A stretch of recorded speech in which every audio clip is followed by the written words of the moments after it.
Deux fois 5 euros. Oh. Il est parti 5 euros.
Alors.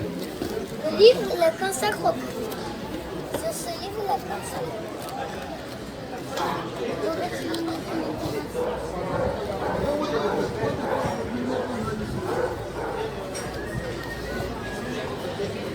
Mais là, toi, tu parles à quoi, c'est vrai? Tu parles à quoi, c'est vrai?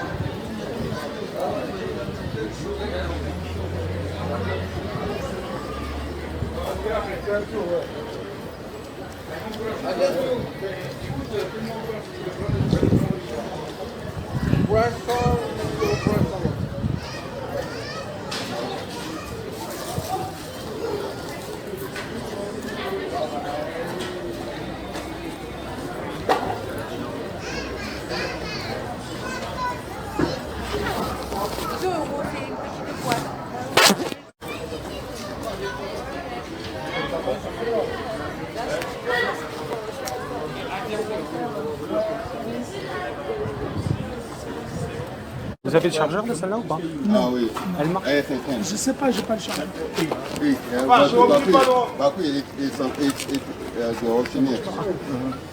J'en ai aucune idée. Il est un peu compliqué le chargeur à avoir. Par le commander sur internet. Parce qu'il est unique en fait. C'est vraiment le sien spécifique.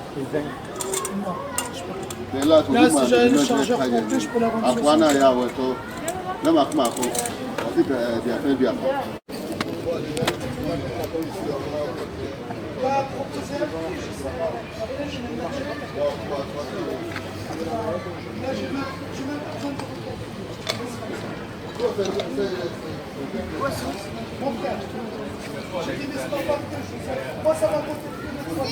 Juste pour brancher comme ça en version nouvelle là, c'est sur le fond maintenant.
C'est un paquet de jeux.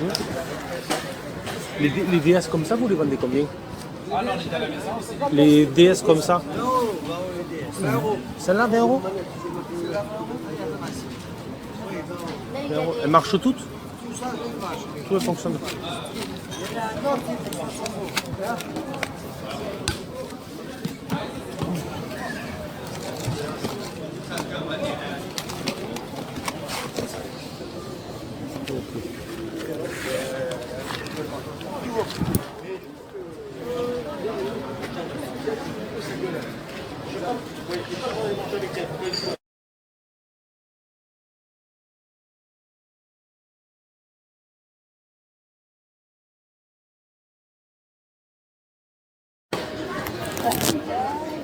Bonjour. Excusez-moi, vous les vendez combien les jeux comme ça?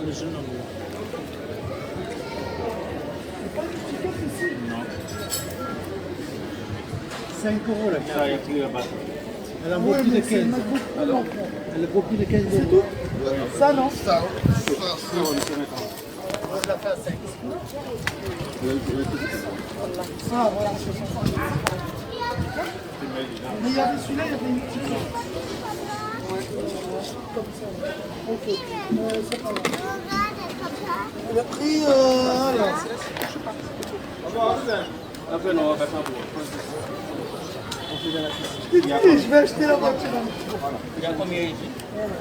Il y a 3, 4, 5, 6, 7, 8. Il y en a 8 en plus. Là, ça fait 6. Oui. Oui.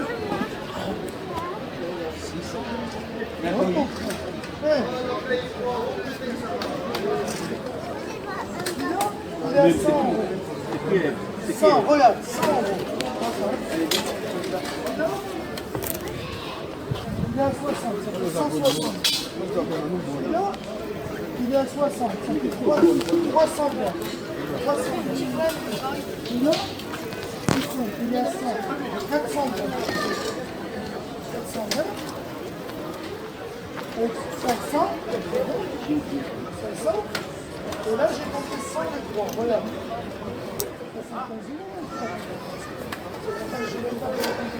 Regarde s'il marche. Diminuer combien?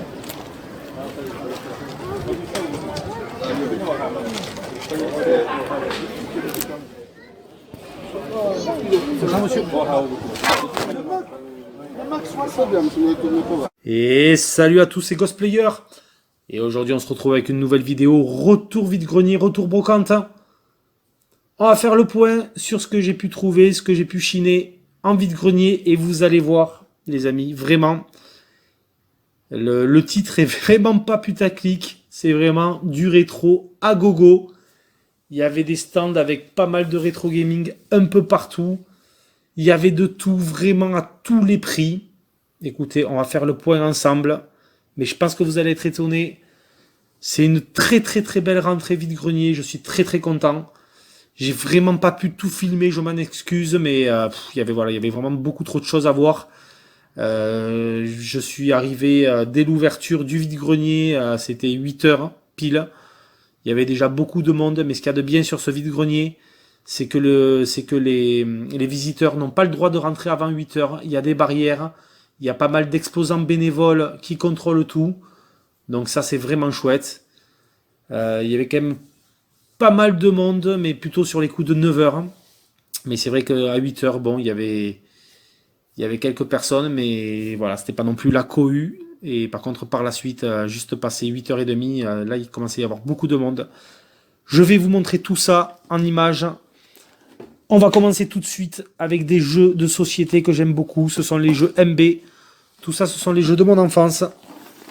On va commencer par le superbe jeu Hôtel. Je ne sais pas si vous le connaissez celui-là, mais c'est un très très bon jeu de société. Voilà, où on doit un jeu de plateau, où on doit créer notre chaîne d'hôtel. Voilà. Et c'est vraiment très très sympa comme jeu. Bon, les temps, on va dire, est passable. Mais par contre, ce qu'il y a de chouette, c'est que le jeu est complet. Donc ça c'est bien. Et surtout le prix. C'est un jeu que j'ai payé 4 €. Voilà. Donc... Ah oui, c'est vrai que du coup, le jeu avait été scotché. Bon, je vais pas tout déballer. Mais je l'ai un petit peu regardé au vide-grenier. Il m'est apparu vraiment complet. Donc du coup, pour 4 €, très content. Ce jeu de société hôtel. Pareil, un jeu MB sur notre stand. Celui-là, je l'ai eu à 5 €. C'est les Mystères de Pékin. Alors celui-là, je sais qu'il a été réédité. Mais ça, c'est vraiment la boîte originale du jeu de l'époque. Pareil, un jeu plateau où on doit résoudre c'est une sorte de Cluedo, on va dire, qui se passe à Pékin. On doit résoudre un meurtre. C'est un jeu d'énigmes. Voilà, on joue un peu les détectives. Et c'est pareil, j'ai regardé un petit peu le jeu. Il est complet, donc du coup vous avez le plateau original.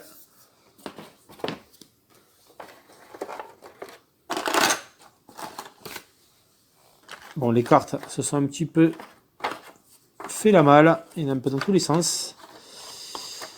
Mais bon, c'est rigolo parce qu'on a encore même les stylos, les crayons. Donc du coup, il y a la notice.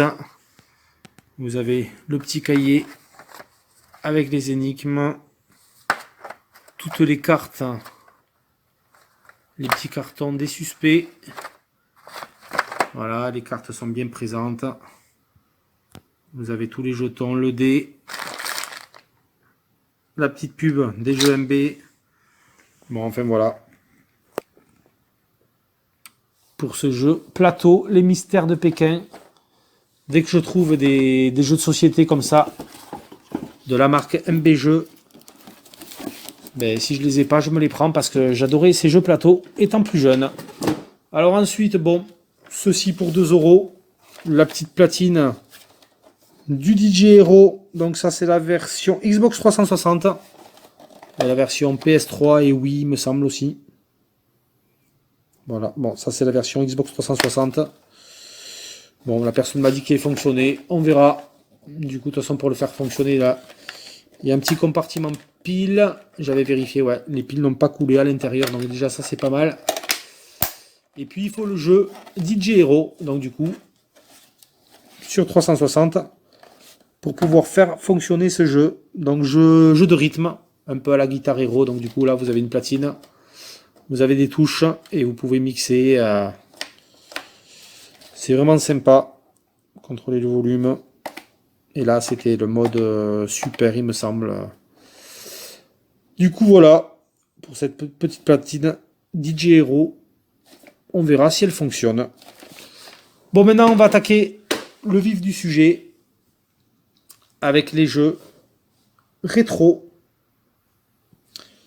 Alors, on va commencer avec le petit F-22 Interceptor, édité par Electronic Arts.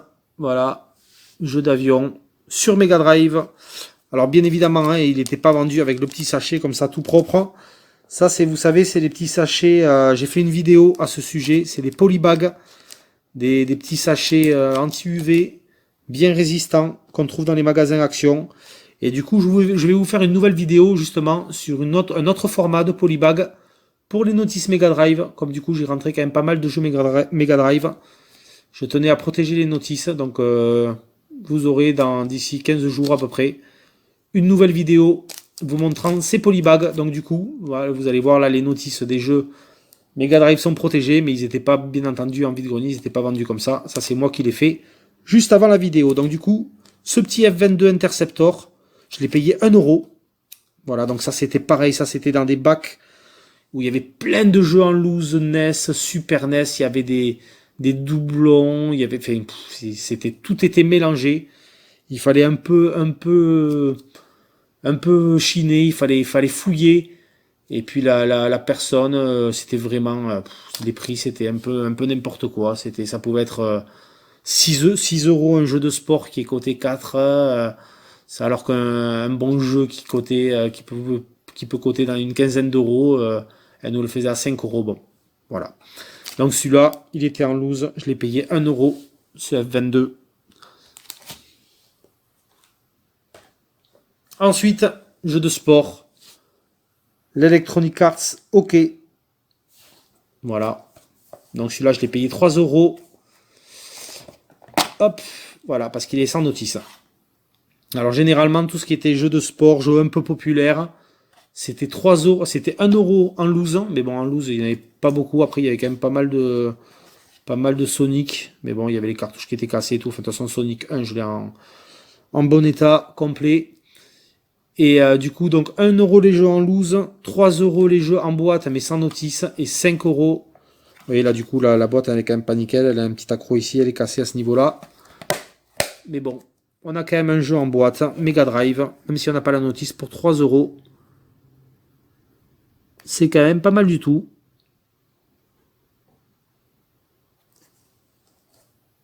Voilà pour ce petit Electronic Arts OK.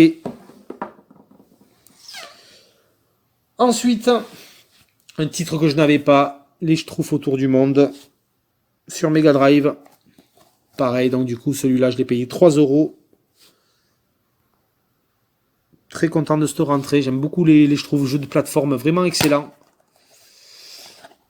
Là c'est pareil, la boîte, elle est défoncée. Mais bon, le jeu est quand même en très très bon état. Comme vous pouvez le voir, et on n'a pas la notice. Ouais, là, par contre, la boîte, elle a morflé sur celui-là. Bon, elle a quand même le mérite d'être là. Un petit Schtroumpf autour du monde. C'est quand même très sympa. Alors, on continue dans les jeux de sport. Très content de ça. J'aime beaucoup. Les packs sport comme ça. Voilà, c'est le triple pack. Sega Sport 1 avec le Super Monaco Grand Prix. Le Wimbledon, le jeu de tennis et le jeu de foot Ultimate Soccer. Donc trois très bons classiques. Très grand classique donc de jeux de sport sur Mega Drive. Le Super Monaco GP, vraiment, bon ben c'est un des jeux de Formule 1 vraiment phare sur la Mega Drive. Le Wimbledon, c'est pareil. Bon, l'Ultimate Soccer est quand même mieux que celui-là, mais ça reste quand même un très bon jeu de foot. Et tous ces jeux, bien entendu, sont jouables à 4 joueurs pour le Wimbledon et pour l'Ultimate Soccer. Vous voyez, de toute façon, vous avez le logo ici. 4 joueurs. Hop. Celui-là, du coup, je l'ai payé 5 euros. Avec la notice. Donc, vous voyez, la notice, il y a le polybag de protection. Mais ça, c'est moi qui l'ai mis. Voilà. Du coup, je vous ferai une vidéo. Et ça, c'est moi qui l'ai installé. C'était pas vendu comme ça, bien entendu. Voilà, pour le triple pack. Sega Sport numéro 1. On continue dans les jeux de sport. L'emblématique Pete Sampras Tennis. Ça, par contre, pour moi, c'est le meilleur jeu de tennis de la Mega Drive. Après, chacun aura sa préférence. Mais vraiment, j'adorais ce joueur, Pete Sampras. Édité par Codemaster. Très très bon jeu, j'adorais les animations sur ce jeu vraiment. Donc celui-là il était complet. Et voilà, la particularité de ce jeu qui est vraiment sympa, c'est que du coup sur la cartouche vous avez 2 autres ports manettes. Donc vous voyez, contrôle 3 et contrôle 4. Ça c'est vraiment très très sympa sur cette cartouche là. Vous voyez.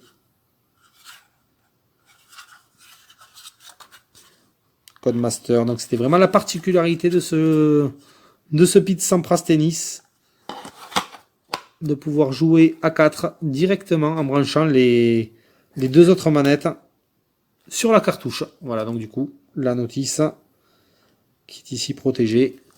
Là par contre, le jeu est vraiment très très bon état. Très très bon état, ce Pete Sampras. On a même encore la petite languette. Donc ça c'est sympa. Pour 5 euros. Et pour finir dans les jeux de sport, un jeu de F1, l'emblématique Virtua Racing. Ça c'était un jeu qui était sorti, on va dire, pour concurrencer un petit peu, entre guillemets, le Star Fox sur Super Nintendo. Vous savez, ce Star Fox, c'était le jeu de vaisseau, tout en polygone.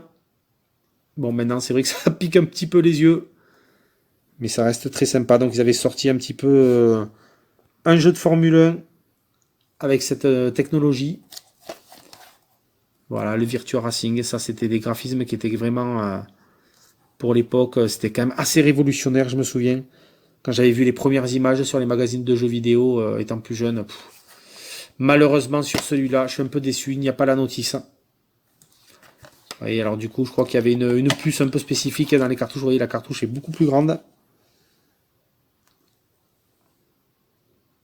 Voilà, il y a le Sega Virtua Processor SVP à l'intérieur de la cartouche qui permettait d'afficher les polygones. Du coup, voilà pour ce super lot Mega Drive. Bon, dites-moi ce que vous en pensez dans les commentaires. Mais je suis vraiment très très content de ces jeux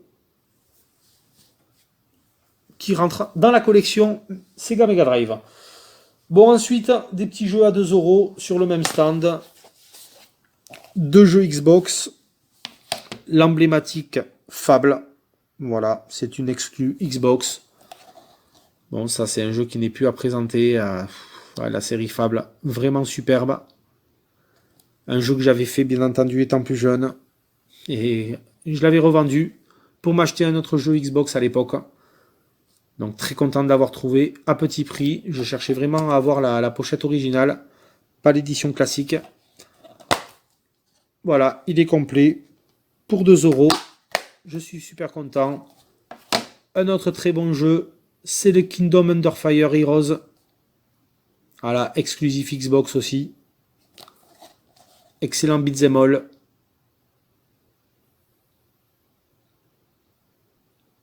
Très très sympa celui-là aussi à faire. Il est complet avec sa notice. Du coup, 4 €, de très très bonnes exclus Xbox. Je pense que c'est quand même une bonne affaire. Ensuite, nous avons des jeux, un petit lot de jeux PlayStation avec l'emblématique Shadowman édité par Acclaim. Voilà, alors celui-là, je l'ai payé 5 €. Celle-là, la personne me l'a fait à 5. Il est en quand même assez bon état. Il est archi complet. On a la carte, on a la petite publicité, on a le mode d'emploi et bien entendu le jeu qui est vraiment en bonne qualité. En bonne qualité, pardon. En bon état de conservation plutôt. Voilà. Ça, c'est un jeu que je voulais absolument retrouver. La version originale, éditée par Activision Neversoft. Le Tony Hawk Skateboarding, le tout premier. Celui qui a lancé la série emblématique. Voilà, ça c'est un super jeu. Un jeu de skate vraiment fabuleux. J'ai vraiment beaucoup aimé quand j'étais jeune. Celui-là, je peux vous dire, je l'ai poncé ce jeu. Donc il est complet, il est pas en super bêta non plus. Par contre, ouais, le CD et lui, par contre, en très très bon état. On n'a vraiment aucune rayure dessus. Il est vraiment parfait. C'est pour ça que je l'ai pris, même si la boîte n'est pas nickel. Donc très content de rentrer ce Tony Hawk Skateboarding. Celui-là, je l'ai payé 2 €. Ouais, le Shadowman, c'était 5. Le Tony Hawk, c'était 2.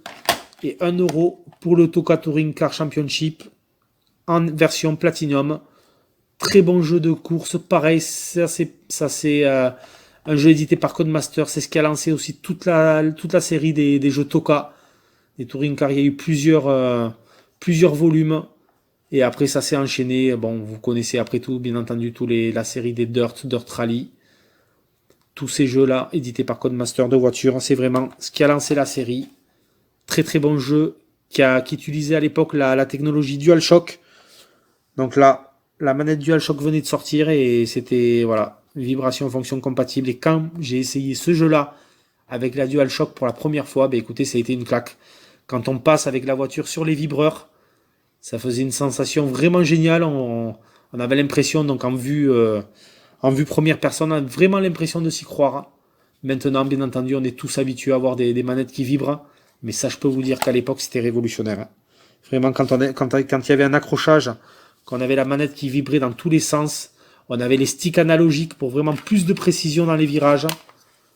Ben, que de souvenirs, vous voyez. Ouais. Maintenant, ils avaient même mis un petit fascicule désormais compatible avec la DualShock. Parce que c'était vraiment révolutionnaire à l'époque.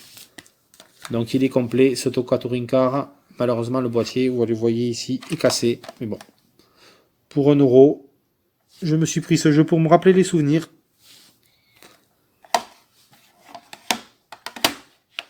Du coup, voilà pour les jeux PlayStation. Ensuite, j'ai pu trouver pour 3 euros un petit jeu Game Boy Advance en boîte. C'est le Shrek 2, édité par Activision. Bon, alors la boîte est dans un état très passable. Hein. Vous voyez, elle a été un petit peu écrasée ici, malheureusement. Il y a des pliures un peu partout. Mais bon, on va dire que pour 3 euros, le jeu a le mérite d'être complet. Il n'est pas non plus extraordinaire. Hein. C'est un petit jeu de plateforme. Bon. Ouais, il me semble que j'avais fait peut-être le premier Shrek sur Game Boy Advance. Celui-là, je sais même pas si je l'ai testé, mais bon. On va dire que c'est dans la continuité du premier. À l'intérieur, vous avez bien la cale. Le jeu Shrek 2 en très bon état.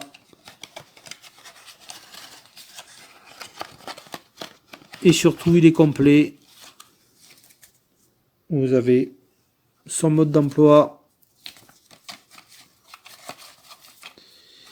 Et ça, c'était quoi? C'était la garantie d'époque. Ouais, je pense que c'était le papier de garantie d'époque.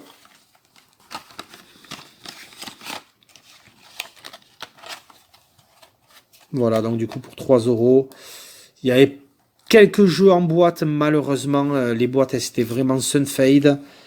Elles avaient pris l'humidité. Ça, c'est vraiment dommage dans les vides-greniers. Quand il y a des exposants qui font plusieurs vides-greniers, qui ne vendent pas les jeux ou quoi, ben les jeux, ils prennent le soleil toute la journée, ils prennent l'humidité du matin. Ils peuvent même des fois prendre la pluie. Donc ça, c'est vrai que les boîtes en carton, malheureusement, c'est très dur d'en trouver dans de bons états de conservation. C'est pour ça que quand j'essaye de trouver même des petits jeux comme ça, pas très chers, je les prends parce que voilà, maintenant les boîtes en carton, c'est la misère hein, pour en retrouver. Tous les jeux NES, les jeux Super NES, Nintendo 64 notamment, Game Boy Advance, Game Boy Color. Bon. Malheureusement, les boîtes, elles ne tiennent pas dans le temps. Du coup, voilà pour le jeu Game Boy Advance. Ensuite, une série de jeux en loose. Alors, pour 1 euro, j'ai pu trouver le Lord of Ring, The Return of the King, donc c'est le Seigneur des Anneaux, le Retour du Roi, celui-là, édité par Electronic Arts.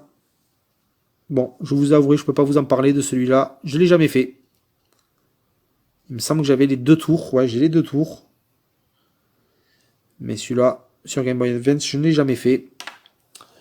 Ensuite, j'ai pu trouver, pour 2 euros, le Pokémon Trading Card Game. Voilà, petit jeu Game Boy Color. Pareil, celui-là, je ne l'ai jamais fait, donc je ne peux pas en parler. De toute façon, c'est un jeu de cartes, Pokémon. Comme son nom l'indique. Valeur sûre, le petit Aladdin. Celui-là, je l'ai eu à 4 euros. Petit jeu en loose. Il y avait pas mal de jeux en loose sur un stand Game Boy. Pareil, très content d'avoir eu celui-là. Donc celui-là, chaque fois, il me les faisait à 4 euros, là, tous les jeux... tous ces jeux un peu plateforme. Le Conquer Pocket Tales. Édité par Rare. Très bon jeu aussi. Sur Game Boy Color. Très content d'avoir rentré celui-là aussi pour 4 euros. Malheureusement, le haut de l'étiquette est déchiré. C'est vraiment dommage. Ça, c'est le Kirby Dream Land 2. Sur Game Boy. Voilà, je l'ai payé 4 €. Je suis juste un petit peu déçu qu'il manque le haut de l'étiquette. Mais c'est vrai que ce Kirby Dream Land 2, je ne l'ai pas. J'ai le premier, mais pas le 2.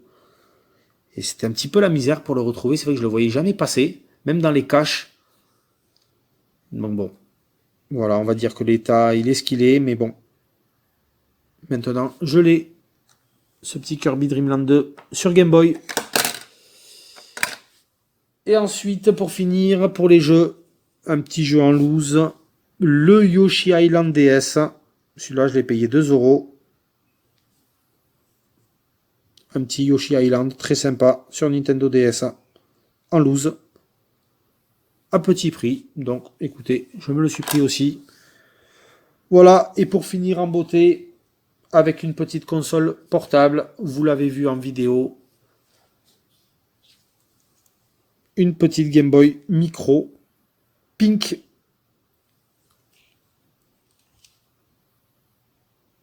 Voilà, donc on le voit un petit peu, je me suis quand même pas mal attardé sur le stand, parce qu'il y avait la personne vendait pas mal de choses.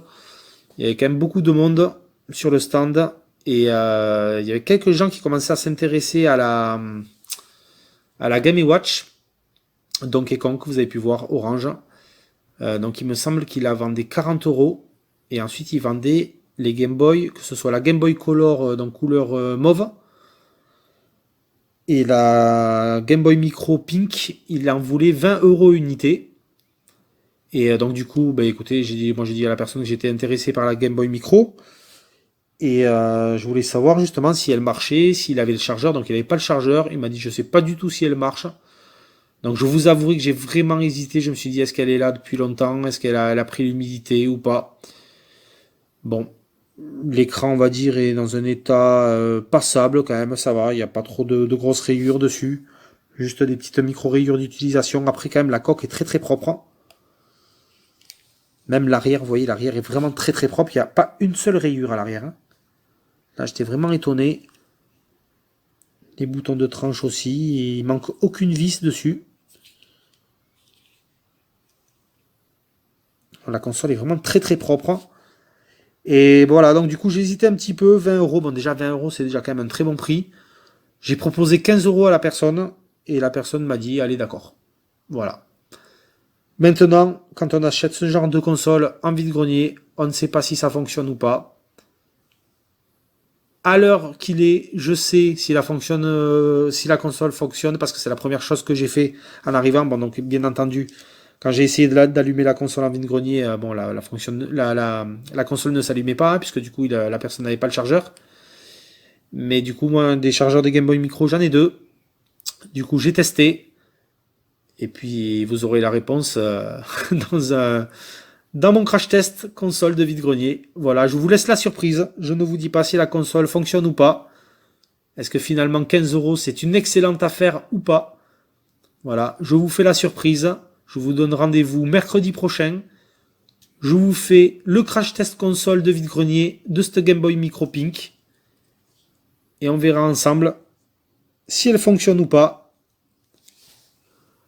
Voilà du coup pour cette superbe rentrée. Vraiment, dites-moi ce que vous en pensez dans les commentaires. Mais je pense que j'avais jamais rentré autant de rétro en une seule fois en vide-grenier. Voilà, du coup, même avec tout ça, du coup, je pense qu'à la fin, de toute façon, sur l'argent que j'avais pris, je crois qu'il me restait que 5 ou 6 €. Donc, au moins, c'était réglé. Il y avait tellement de rétro que je ne me suis même pas concentré sur les jeux Play 3. Il y avait pas mal de jeux Play 3, beaucoup de jeux Xbox 360 aussi. Énormément de jeux Wii. Je me suis même pas concentré sur ces jeux-là. Je vous raconte même pas le nombre astronomique de jeux PlayStation 2 qu'il y avait aussi dans ce vide-grenier. Je me suis même pas attardé sur ça, vous voyez. J'ai pris encore plus rétro. Mais en tout cas, je suis très content. Je vous laisse sur ces images. Je vous dis à plus pour une prochaine vidéo. Et je vous dis ciao tout le monde.